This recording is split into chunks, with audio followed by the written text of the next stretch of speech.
This is lecture 2.16 for Math 980, and today we're going to talk about probabilities.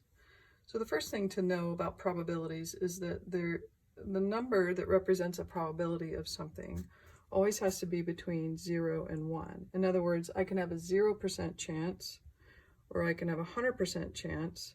100% would be the equivalent of 1 for the probability. And we'll talk about how that works when we go from decimal to percent. So the probability is always the decimal right here. And we can convert that to a percent. We often do that when we're in conversation. So I can have a 0% chance all the way up to a 100% chance. As a decimal, that would be 0 to 1. So all of your probabilities will be between the numbers 0 and 1, including 0 or 1. So it could be 0, could be 1, could be anything in between. So let's talk about conversions on problem 2. They give us a fraction, 7/8. They want us to figure out what the decimal is. Well, this bar right here, 7/8, that bar means divided by. So I can just, on my calculator, do 7 divided by 8 equals, and my answer on the calculator is 0.875. So that would be my decimal, 0.875. Now, how do I go to percent? Well, for percent, I would multiply by 100, which is the same thing as moving your decimal 2 places to the right.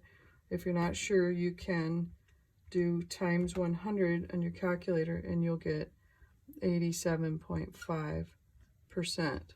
So that went from fraction to decimal to percent. Okay, this one, they give us the decimal. How do we convert back to a fraction? Well, if I have 1 digit to the right of the decimal, then that would be a tenth. So this is the equivalent of saying 8/10. So I would put 8/10 here, but that's not simplified. So you can do 8 fraction 10 on your calculator and it will simplify it to 4/5. So this would actually be 4/5. How do I make it a percent? I would times this by 100, which would scoot the decimal 2 places to the right, so I get 80%. Okay, this last one, they start off with the percent, so how do I go backwards?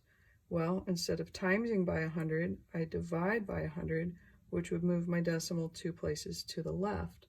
So this would be 1.75, which, by the way, would never be a probability because it's not between 0 and 1.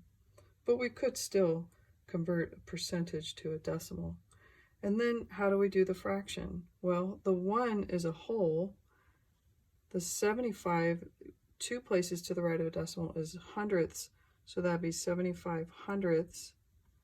You can simplify the 75 hundredths down to 3/4, and you can convert 1 3/4 as a mixed number to an improper.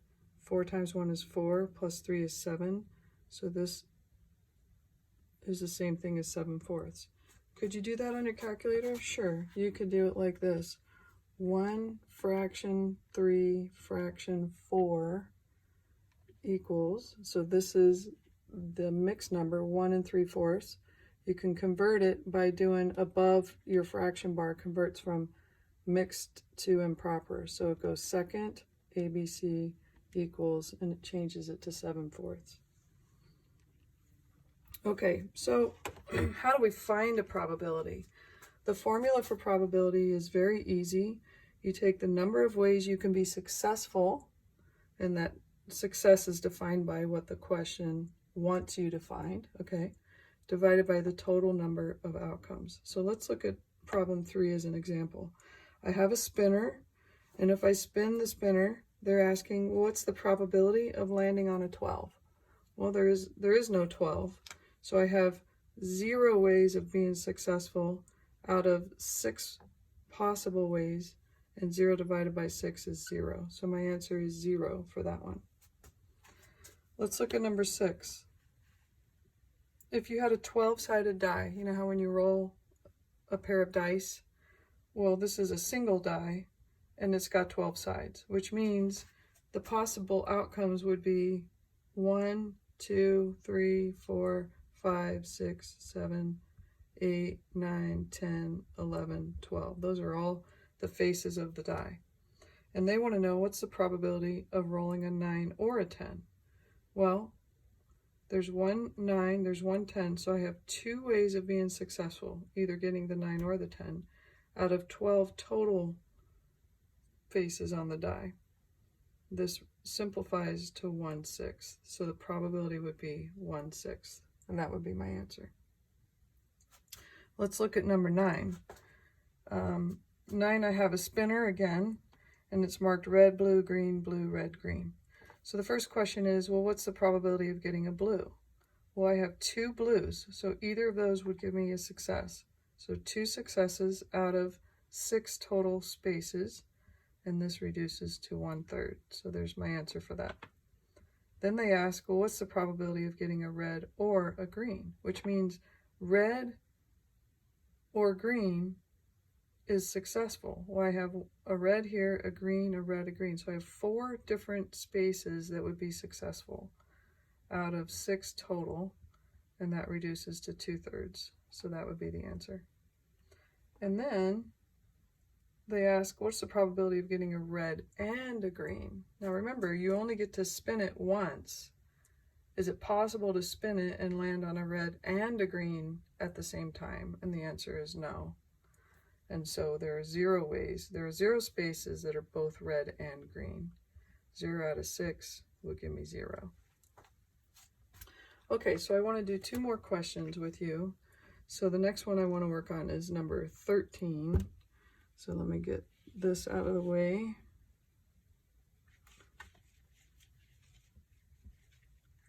And I've written 13 down here. Okay, so they give you this table.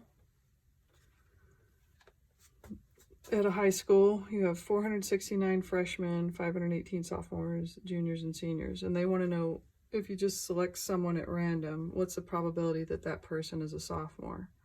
Well, I have 518 ways of being successful, because I could pick any of those 518 sophomores out of the total number of people. And if you add that up, I believe you get 2,000. Yeah, you do. So the total number of people at the high school is 2,000. So this would be the answer. To simplify it, type in 518 fraction 2,000 in your calculator, and it will simplify it down to 259 over 1,000. So that's the probability. Okay, the last thing I want to talk about is on question 15, where it says, oh, you know that there's a 48% chance of rain. So then what's the probability of it not raining? So it's the opposite of raining. And because all probability adds up to 1 or 100%, then you can go 1 minus 0.48, and this is called the complement.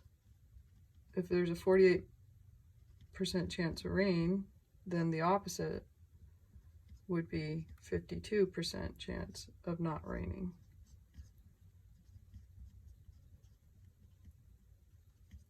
And so if you subtract the 48 from one whole, then you get the 52. And that's it. I'll talk to you later.